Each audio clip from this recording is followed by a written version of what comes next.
Kita terus membincangkan tajuk digitalization. Perlukah semuanya perlu didigitalkan? Dan soal-soal yang berkaitan ini kita akan bersama dengan tetamu kita, saudara teknologis Azril Hanafi Abdullah Syarwani, Ketua Pegawai Eksekutif Fix and Go, sebuah syarikat yang mengadilkan hal-hal berkaitan dengan teknologi. Tajuk kita, pengajaran PKP digitalkan semua. Assalamualaikum Cik Azril. Ya, Cik Azril, kelihatan suara tak jelas di sana. Tak jelas Okey, baik. Dengar Dengar. Apa khabar Cik Azril? Baik, Alhamdulillah. Selamat puasa. Selamat berpuasa.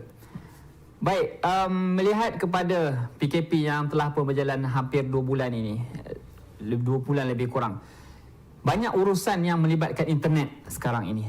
Dan sebenarnya urusan untuk mendigitalkan semua urusan kehidupan kita ini telah pun berlalu sejak internet ada urusan ini. Apa pandangan Cik Azril? Terima kasih kepada TV untuk setelah petang ni. Secara umumnya banyak kita boleh belajar dalam sepanjang kita menjalani PKP ini, dan tidak kurang proses pendigitalan sebenarnya berlaku dengan sangat rancak. Dan kalau kita berbincang dengan proses pendigitalan ni dia bukanlah satu tempoh yang pendek. Dia telah berlaku dalam satu tempoh yang panjang sebelum ni. Dan sudah tentu proses penerimaan tu mengambil masa. Dan masih ada juga segelintir sikap pengguna yang orang kata masih selesa dengan cara manual ataupun cara yang biasa. Tapi kalau kita merujuk kepada rekod transaksi Maybank to You contohnya, pada tahun 2018, 6.4 bilion transaksi sepanjang tahun 2018. Peningkatan hampir 50% berbanding dengan tahun sebelumnya. Dan sebenarnya kalau dilihat ambil sampel Maybank ni saja, 99% daripada pelanggan Maybank sebenarnya melakukan transaksi dalam talian. Jadi sebenarnya nak bagi tahu kat sini, penggunaan digital sangat meluas, daripada penggunaan bank, transaksi melalui pendidikan, komunikasi dalam perniagaan dan sebagainya. Cuma pada pandangan saya, sektor yang mungkin kurang mengaplikasikan pendigitalan ini sebenarnya sektor peruncitan. Kita masih selesa sebelum PKP ni membayar menggunakan duit physical cash berbanding menggunakan aplikasi dalam talian. Contohnya seperti kod QR ataupun QR code. Jadi memandangkan KKM sendiri menyarankan pembayaran secara dalam talian untuk mengurangkan kontak dengan manusia. Saya rasa penggunaan QR ataupun apa-apa aplikasi dalam talian akan mendapat sambutan atau perhatian dalam sektor peruncitan. Baik, dalam membincangkan soal cabaran untuk melaksanakan ia sebagai seluruh menggunakannya, kita melihat cabaran yang terbesar adalah cabaran internet itu sendiri. Umpamanya kalau kita gunakan telefon pintar, kita perlu ada data internet tersebut. Dan langkah kerajaan memberikan 1 GB percuma setiap hari adalah satu langkah yang sangat bagus. Tetapi bagaimana akses internet ini perlu disebarluaskan kepada semua orang? Baik, kalau berbincangkan berkenaan dengan liputan internet di Malaysia, kalau kita rujuk laporan Suruhanjaya Komunikasi dan Multimedia Malaysia ataupun MCMC, pada tahun 2018 liputan di Malaysia mencapai 87.4%. Pada saya ini adalah satu jumlah ataupun peratusan yang besar berbanding dengan tahun-tahun sebelum ini. Kalau kita sebelum ini kita mungkin mempunyai jurang liputan jaringan telekomunikasi yang besar, dan saya kira kerajaan telah perbaiki situasi ini dan membuatkan liputan yang lebih luas kepada seluruh rakyat Malaysia. Jadi sebenarnya isu liputan internet sebenarnya tidaklah menjadi masalah besar kan. Dan ditambah pula dengan kos telefon pintar yang semakin rendah kan. Sekarang ni kita boleh dapat telefon serendah RM300 untuk mendapatkan sebuah telefon pintar yang baik kan. Kalau kita tengok juga statistik pada 2019 pelanggan telefon mudah alih di seluruh negara adalah seramai 40 juta orang, melebihi jumlah rakyat Malaysia itu sendiri.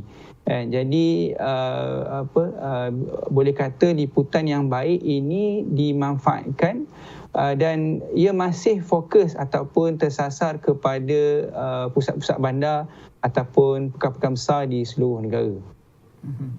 Baik, mungkin Cik Azril boleh bagi contoh sebenarnya macam sektor peruncitan tadi.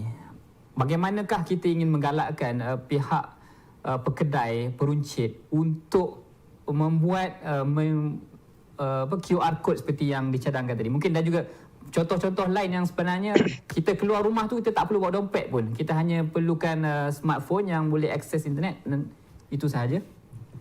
Saya kira penggunaan cashless society ni memang sedang rancak dipromosikan oleh pihak kerajaan. Kalau kita rujuk negara-negara lain pun seperti China menggunakan sistem cashless society ni dengan cukup meluas.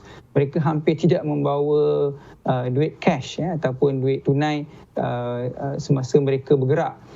Kalau pengalaman saya di Amsterdam sebelum ini, saya pernah pergi ke sebuah pasar basah. Saya tak sangka di situ tidak menggunakan cash. Mereka hanya menggunakan kad, debit card, credit card ataupun QR code. Jadi penggunaan di pasar basah pun mendapat liputan yang luas. Jadi saya rasa ia bukan isu teknologi, dia bukan isu infrastruktur. Dia adalah isu awareness ataupun kesiapsiagaan rakyat Malaysia untuk menerima benda yang baru.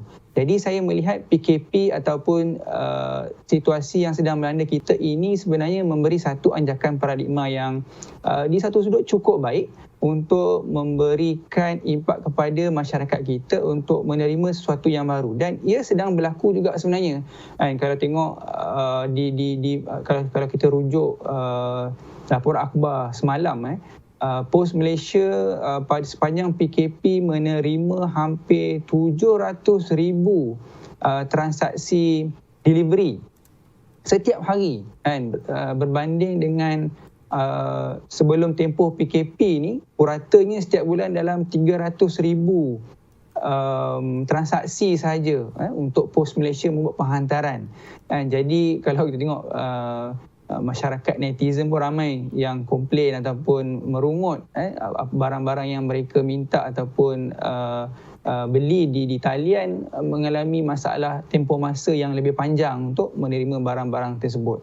Jadi sebenarnya isu mindset ataupun kesediaan peniaga ataupun peruncit untuk menerima cara yang baru ini.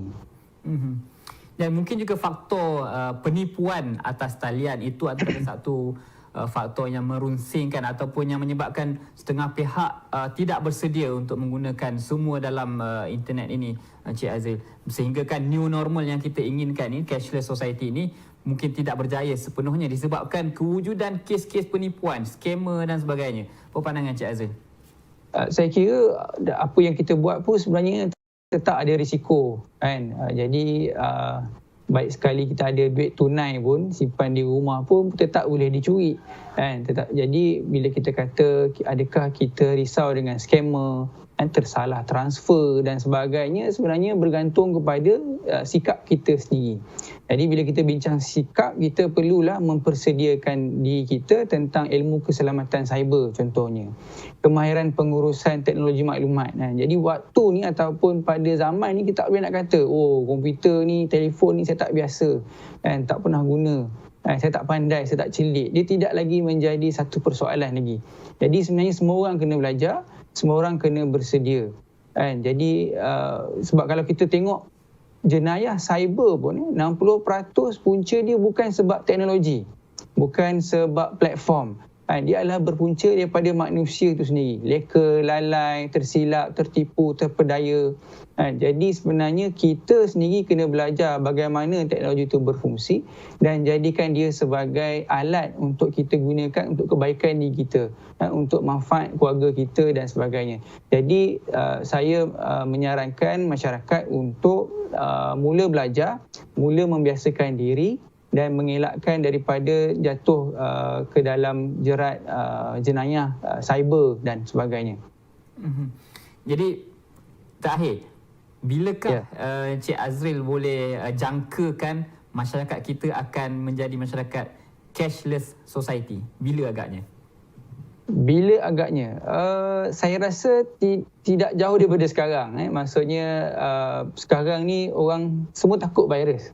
Jadi semua orang sangat risau apa yang akan melanda kepada mereka kan. Jadi saya rasa mereka akan segera untuk beralih kepada penggunaan cashless ini.